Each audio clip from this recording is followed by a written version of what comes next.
What is up mga paps? Welcome back na po sa ating channel. In this video nun po is ituturo ko po sa inyo kung paano nga ba natin mako-convert yung ating G-Gibbs into cash. So sa mga wala pong idea, pwede po nating makonvert yung ating G-Gibbs into cash sa maraming paraan. But in this video mga paps, ituturo ko po sa inyo yung pinakamadaling paraan and applicable po sa lahat ng G-Gibbs users. Ito din po yung ginawa ko nung kinonvert ko po yung G-Gibbs offer ko into cash. So yun nga mga paps, ang ginawa ko po is naghanap po ako ng legit trader sa Facebook.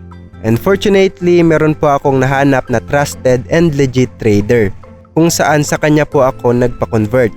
Ang kinagandahan mga paps is mababa lang po yung kanyang hinihinging service fee and mabilis lang po yung process. Kaya mabilis ko lang din po na cash out yung aking G-Gibbs offer.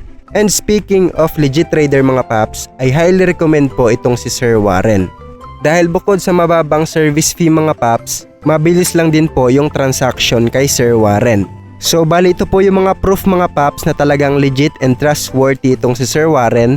Ito po yung mga convo nila with his clients and makikita nyo nun mga paps na successful po yung transaction and satisfied po sa kanyang service yung kanyang mga clients. So talagang mapagkakatiwalaan itong si Sir Warren dahil proven and tested na po yung trader na ito.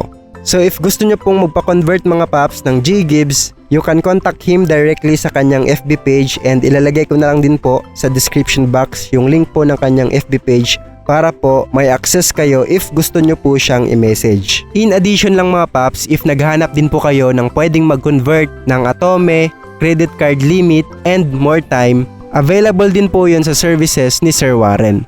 So message nyo lang siya mga paps if gusto nyo din pong magpa-convert. And hanggang dito lang po ang video na ito. Sa nakatpapanos nakatulong. Have a nice day. Thank you and goodbye. Peace out.